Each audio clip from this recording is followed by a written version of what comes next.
Hello दोस्तों, welcome back to बी channel Gyan Jyoti आशीष tutorial. तो दोस्तों आज हम लोग करने वाले हैं Indian navy MR SSR double A के लिए जीके पार्ट 3। ठीक है, देखिए हमने कल के वीडियो में पार्ट 2 तक कंप्लीट कर चुके हैं। अगर आपने नहीं देखे हैं तो आप जाके प्लेलिस्ट के माध्यम से देख सकते हैं। ठीक है, तो दोस्तों वीडियो शुरू करने से पहले आपसे बोलना चाहूँगा कि अगर आप चैनल पर नए हैं तो चैनल को सब्सक्राइब कर लीजिएगा, क्योंकि Indian navy MR SSR double A के लिए बेस्ट तरीके से बेस्ट प्रिपरेशन स्टार्ट है। ठीक है, तो चलिए शुरू करते हैं बिना टाइम वेस्ट किए अपने क्लास को। तो देखिए आपके स्क्रीन पे फर्स्ट नंबर सवाल है, निम्नलिखित में से कौन सी विश्व की सबसे बड़ी झील है? Which of the following is the largest lake in the world? तो आपके सामने चार ऑप्शन है, लेक सुपीरियर, कैस्पियन सागर, Lake Baikal, Lake Victoria. Correct answer हो जाएगा ऑप्शन नंबर बी, यानी कि हो जाएगा कैस्पियन सागर। ठीक है, याद रखिएगा ये सवाल इंडियन नेवी एमआर और एसएसआर के एग्जाम में पिछली बार पूछा गया है। ठीक है, चलिए अब हम बात कर लेते हैं एक्सप्लेनेशन की। कैस्पियन सागर एशिया की एक झील है जिसे अपने बृहद आकार के कारण सागर कहा जाता है। मध्य एशिया में स्थित यह झील क्षेत्रफल के हिसाब से विश्व की सबसे बड़ी झील है। इसका क्षेत्रफल 3,71,000 किलोमीटर स्क्वायर है तथा आयतन 78,200 घन किलोमीटर है। ठीक है, देखिए आपके एग्जाम्स में कैसे कैसे सवाल आएंगे वो चीज़ मैं बता देता हूँ। पहला चीज़ तो क्षेत्रफल के हिसाब से विश्व की सबसे बड़ी जो झील है कैस्पियन सागर है, और आ सकता है आपके एग्जाम्स में कि कैस्पियन सागर की क्षेत्रफल क्या है, तो 3,71,000 किलोमीटर स्क्वायर है, याद रखिएगा।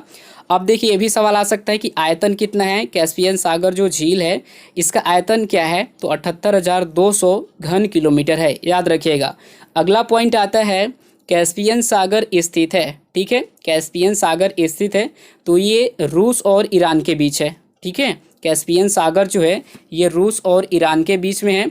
और अगला पॉइंट आता है कैस्पियन सागर की सीमा से लगे देश कौन कौन से हैं, तो 5 देश होते हैं, ईरान, रूस, कजाकिस्तान, अजरबैजान, तुर्कमेनिस्तान। ठीक है, तो आप इनके बारे में डिटेल्स जानना चाहते हैं तो आप टेलीग्राम ग्रुप ज्वाइन कर लीजिएगा, आपको डिस्क्रिप्शन बॉक्स में लिंक मिलेगा।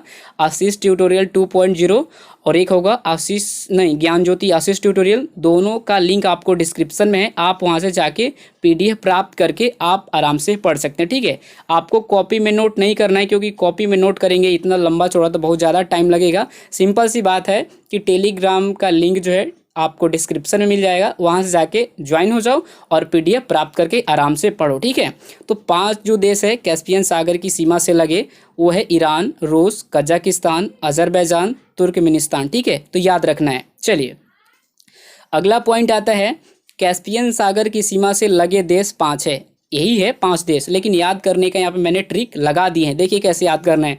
आपको याद नहीं होगा कि कौन कौन सा सर बताए थे, मान लीजिए कि हमने तो बता दिया कि ये देश होता है 5, लेकिन आपको याद कैसे होगा, ट्रिक देखिए यहाँ पे आपको एक ट्रिक याद रखना है, तारिक, TARIK। अगर ये चीज़ याद रखते हैं तो कैस्पियन सागर की सीमा से जो लगे देश हैं 5 उनका नाम याद कर पाएंगे। देखिए तारीख ऐसे भी याद कर सकते हैं कि तारीख का मतलब होता है दिनांक। ठीक है, तो टी का मतलब हो गया तुर्कमेनिस्तान जो कि दक्षिण पूर्व में है, किसके, कैस्पियन सागर के। ए का मतलब हुआ ए फोर हुआ अजरबैजान जो कि पश्चिम में है, किसके, कैस्पियन सागर के। अगला पॉइंट आता है आर, तो आर का मतलब हो गया रूस। ठीक है, तो रूस जो है उत्तर पश्चिम में है, किसके, कैस्पियन सागर के। आर के बाद आता है आई, तो आई के मतलब हो गया ईरान, तो ईरान जो है दक्षिण में है।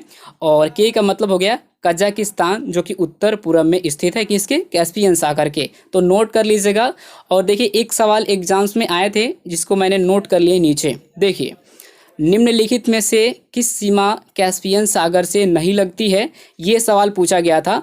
तो इसमें ऑप्शन नहीं था ये वाला, ये 2 नहीं था, एक ही था, आर्मेनिया। ठीक है, तो मैंने यहाँ पे नोट कर दिए। देखिए 5 ऐसे देश है जो कि कैस्पियन सागर से लगती है, तो आपको मैं ऊपर बता दिया।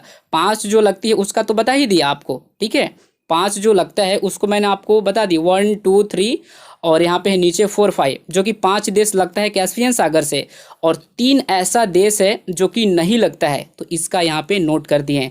निम्नलिखित में से किस सीमा कैस्पियन सागर से नहीं लगती, तो आर्मेनिया हो जाएगा राइट आंसर, जॉर्जिया भी हो जाएगा, उज्बेकिस्तान भी हो जाएगा। अब देखना होगा कि आपके एग्जाम्स में ऑप्शन में कौन सा दिया गया है, लेकिन ये जो था ऐसे सवाल था, आपको मैं बता दे रहा हूँ। मतलब ये नहीं था, जर्मेनिया था, अजरबैजान था, कजाकिस्तान था, तुर्कमेनिस्तान था, तो ऐसा था। तो आप देख लीजिएगा कि जो कैस्पियन सागर से नहीं लगती है वो 3 देश है, अर्मेनिया, जॉर्जिया, उज्बेकिस्तान। और यहाँ पे आप फिगर के माध्यम से भी देख सकते हैं, ठीक है। देखिए यहाँ पे मैंने फिगर यहाँ पे इंक्लूड कर दिए, शामिल कर दिए हैं, यहाँ से भी आप देख सकते हैं जूम करके, ठीक है। टेलीग्राम ग्रुप में पीडीएफ मिल जाएगा। तो याद रखिएगा ये सवाल बहुत ज़्यादा इंपॉर्टेंट है।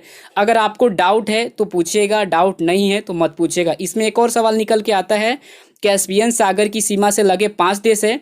तो जैसे कि आपको मैंने नीचे बताया कि उसमें जो 3 देश है जो कि नहीं लगे हैं, और यहाँ पे क्या करें कि लगे हुए हैं, तो 5 देश है। तो 5 देश में इस कैसे सवाल आ सकता है कि कैस्पियन सागर की सीमा से लगे देश का नाम बताए। तो ऑप्शन में रहेगा 3 डिफरेंस और एक रहेगा आपका करेक्ट आंसर, जिसमें कि पाँचों में से एक रह सकता है, ठीक है। तो वो देखना होगा, करेक्ट आंसर हो जाएगा, ठीक है। चलिए उसके बाद देखिए 2 नंबर सवाल में, किस भारतीय वैज्ञानिक को न केवल नोबेल पुरस्कार बल्कि भारत रत्न भी प्राप्त करने का गौरव मिला। तो आपके सामने 4 ऑप्शन हैं, करेक्ट आंसर हो जाएगा ऑप्शन सी, यानी कि हो जाएगा डॉक्टर सीवी रमन, ठीक है। याद रखिएगा, बहुत ज़्यादा इंपॉर्टेंट सवाल है। अब हम बात करते हैं एक्सप्लेनेशन की। यहाँ पे ध्यान से देखिएगा, चंद्रशेखर वेंकट रमन का जन्म तमिलनाडु के तिरुचिरापल्ली में 7 नवंबर 1888 को हुआ था, ठीक है। और इनके पिताजी का जो नाम है चंद्रशेखर राम नाथन आयर है, और माताजी का नाम पार्वती अमल था, ठीक है। याद रखिएगा, बहुत ज़्यादा इंपॉर्टेंट सवाल है। अब देखिए अगला पॉइंट आता है, इन्हें रमन इफ़ेक्ट के नाम से जाना जाता है। सीवी रमन को इन्हें रमन इफ़ेक्ट के नाम से जाना जाता है, और इन्हें 1930 में फिजिक्स के क्षेत्र में नोबेल पुरस्कार दिया गया था। चलिए उसके बाद देखिए 3rd नंबर सवाल आपके स्क्रीन पर है, रामकृष्ण मिशन की स्थापना किसने की। बहुत ज़्यादा इंपॉर्टेंट सवाल है दोस्तों। करेक्ट आंसर हो जाएगा ऑप्शन नंबर बी, यानी कि स्वामी विवेकानंद। याद रखिएगा। अब हम बात करते हैं एक्सप्लेनेशन की, ध्यान से देखिएगा। रामकृष्ण मिशन की स्थापना 1 मई 1896 को रामकृष्ण परमहंस के परम शिष्य स्वामी विवेकानंद ने की थी। इसका मुख्यालय कोलकाता के निकट वेलूर में है। वेलूर जो मठ है ये पश्चिम बंगाल में है। याद रखिएगा, क्योंकि सवाल पिछली बार आया था कि वेलूर जो मठ है ये कहाँ पर है, तो ये है पश्चिम बंगाल में। अगर आपको अब मान लीजिए कि स्वामी विवेकानंद से पूरा डिटेल्स जानना है तो टेलीग्राम ग्रुप ज्वाइन कर लीजिएगा, पीडीएफ खोलिएगा ये वाला, उसके बाद इस पर क्लिक कीजिएगा, इनके बारे में पूरा डिटेल्स आपके मतलब पूरा निकल जाएगा, ठीक है। तो जाके आप जितने भी ब्लू आप दिख रहे हैं इस पर, अब रामकृष्ण परमहंस के बारे में पूरा जान सकते हैं, स्वामी विवेकानंद के बारे में पूरा जान सकते हैं, कोलकाता के बारे में पूरा जान सकते हैं, पश्चिम बंगाल के पूरा हम जान सकते हैं, बेलूर के मतलब इसमें पूरा जान सकते हैं। तो जाके जाइए टेलीग्राम ग्रुप ज्वाइन कीजिए और पीडीएफ प्राप्त कीजिए, और सभी का एक्सप्लेनेशन यहाँ पे दिया गया है। बट अगर आपको लगता है कि कोलकाता के बारे में कुछ और जानना है तो इस पर क्लिक करके जान सकते हैं। चलिए अगला पॉइंट आता है, रामकृष्ण मिशन को भारत सरकार द्वारा 1996 में डॉक्टर अंबेडकर राष्ट्रीय पुरस्कार से और 1998 में गांधी शांति पुरस्कार से सम्मानित किया गया था। किसको? रामकृष्ण मिशन को भारत सरकार द्वारा 1996 में डॉक्टर अंबेडकर राष्ट्रीय पुरस्कार से और 1998 में गांधी शांति पुरस्कार से सम्मानित किया गया था, ठीक है। याद रखिएगा, बहुत ज़्यादा इंपॉर्टेंट सवाल है। और रामकृष्ण मिशन की स्थापना 1 मई 1896 को हुई है। चलिए किसने की? स्वामी विवेकानंद ने। चलिए अगला सवाल है, विश्व की प्रथम महिला प्रधानमंत्री कौन थी? बहुत ज़्यादा इंपॉर्टेंट सवाल है। प्रतिभा पाटिल, उसके बाद है इंदिरा गांधी, बेनजीर भुट्टो, भंडार नायके। करेक्ट आंसर हो जाएगा ऑप्शन डी, यानी कि भंडार नायके हो जाएगा करेक्ट आंसर, ठीक है। अब हम बात करते हैं एक्सप्लेनेशन की। श्री माओ भंडार नायके श्रीलंका की एक प्रसिद्ध राजनीतिज्ञ और आधुनिक विश्व की पहली महिला प्रधानमंत्री थी। वह श्रीलंका की फ्रीडम पार्टी की नेता थी। साल 1960 में वह दुनिया की पहली महिला प्रधानमंत्री बनी थी। याद रखिएगा। अब इनके बारे में डिटेल्स जानना है, टेलीग्राम ग्रुप ज्वाइन कीजिए, इनके बारे में क्लिक करके जान सकते हैं। चलिए अगला सवाल है 5 में, कुचिपुड़ी नृत्य किस प्रदेश से संबंधित है? बहुत ज़्यादा इंपॉर्टेंट सवाल है। खेल से संबंधित आपके एग्जाम्स में आएंगे और इस टाइप के लेवल जो है रहेंगे एग्जाम्स में ही रहेगा। और डांस नृत्य देख लीजिएगा, एग्जाम्स में यहाँ से भी आता है सवाल। Kerala, Orissa, Andhra Pradesh, Tripura. Correct answer option C यानी कि आंध्र प्रदेश हो जाएगा करेक्ट आंसर। ठीक है, कि कुचिपुड़ी नृत्य किस प्रदेश से संबंधित है, तो आंध्र प्रदेश से। ठीक है, अब हम बात करते हैं एक्सप्लेनेशन की। कुचिपुड़ी आंध्र प्रदेश, ये तो मालूम हो गया, भारत की प्रसिद्ध नृत्य शैली है। यह पूरे दक्षिण भारत में मशहूर है। निम्नलिखित में से कौन सा एक देव नृत्य है, तो कुचिपुड़ी है। अब देखिए सवाल कैसे आएंगे आपके एग्जाम्स में। कुचिपुड़ी नृत्य किस प्रदेश से संबंधित है, आंध्र प्रदेश, एक सवाल। उसके बाद देखिए भारत की प्रसिद्ध नृत्य शैली है कुचिपुड़ी। अब आ सकता है कि प्रसिद्ध नृत्य शैली है भारत की कौन सी, तो कुचिपुड़ी। ठीक है, अब आ सकता है यह भी सवाल कि निम्नलिखित में से कौन सा एक देव नृत्य है, तो कुचिपुड़ी, याद रखिएगा। चलिए अगला सवाल देखते हैं। 26 में दिल्ली से कोहिनूर हीरा लूट कर कौन ले गया था, बहुत ज़्यादा इंपॉर्टेंट सवाल है। तो करेक्ट आंसर हो जाएगा ऑप्शन सी नादिर शाह ने। दिल्ली से कोहिनूर हीरा लूट कर कौन ले गया था, तो नादिर शाह ने लूट कर ले गया था। अब हम बात करते हैं एक्सप्लेनेशन की। कोहिनूर हीरा जो है किसी समय का विश्व का सबसे बड़ा ज्ञात हीरा रह चुका है। कहा जाता है कि यह हीरा भारत की गोलकुंडा की खान से निकाला गया था। यहाँ पे दो ही सवाल इंपॉर्टेंट मिलता है। देखिए एक तो ये सवाल 26 और एक ये सवाल नोट कर लीजिएगा कि भारत की गोलकुंडा की खान से निकाला गया था। क्या यह हीरा भारत की गोलकुंडा की खान से निकाला गया था। किस खान से निकाला गया था, तो भारत की गोलकुंडा खान से, याद रखिएगा। चलिए अगला सवाल है 27 में बायोगैस में कौन सी गैस होती है, बहुत ज़्यादा इंपॉर्टेंट सवाल है। Methane, nitrogen, oxygen, carbon dioxide. Correct answer हो जाएगा ऑप्शन ए यानी कि मीथेन। ठीक है, अब देखिए थोड़ा सा इसके बारे में जान लीजिए, बायोगैस होता क्या है। ठीक है, आ सकता है आपके एग्जाम्स में। देखिए बायोगैस ऊर्जा का एक ऐसा स्रोत है जिसका बराबर इस्तेमाल किया जा सकता है। इसका उपयोग घरेलू तथा कृषि कार्यों के लिए भी किया जा सकता है।